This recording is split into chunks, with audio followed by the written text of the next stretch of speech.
ایک دوسرے حدیث میں ہے کہ حضور اقدس صلی اللہ علیہ وسلم نے ان کو تلاش فرمایا تو مسجد کے آخری حصے میں بیٹھے ہوئے پایا کہ ذکر اللہ میں مشغول تھے۔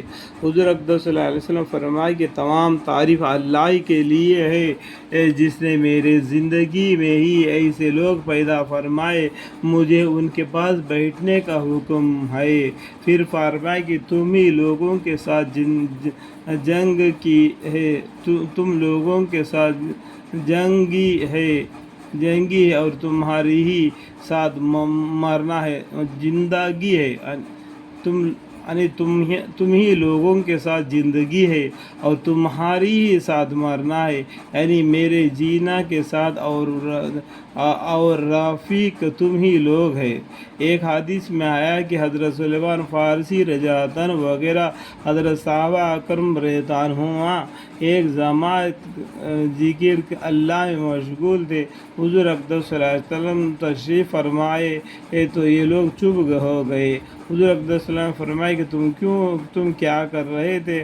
عرض کیا کہ ذکر الہی مشغول تھے۔ حضور اقدس صلی اللہ علیہ وسلم نے فرمایا کہ میں نے دیکھا کہ رحمت الہی تم لوگوں پر اتر رہی ہے تو میرا بھی دل چاہے کہ آ کر تمہارے ساتھ شرکت کروں۔ پھر ارشاد فرمائی کہ الحمدللہ، اللہ جل شانہ نے میری امت میں ایسے لوگ پیدا کیے جن کے ساتھ بیٹھنے کا مجھ کو حکم ہوا۔ ابراہیم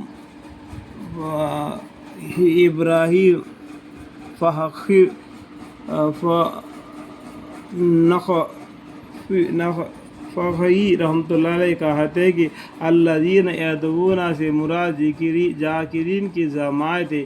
انہی جیسے احکام سے صوفیہ کے اس بات کیا ہے کہ مشائخ کو بھی مریدین کے پاس بیٹھنا ضروری ہے کہ اس میں علاوہ فائدے پہنچانے کے اختلاف سے شیخ کے نفس کے لیے بھی مجاہدہ عامہ سے ہے کہ غیر مہذب لوگوں کی بدعنوانیت کی تحمل اور برداشت سے نفس میں انقباض پیدا ہوگا، اس کے وقت میں انکسار پیدا ہوگا۔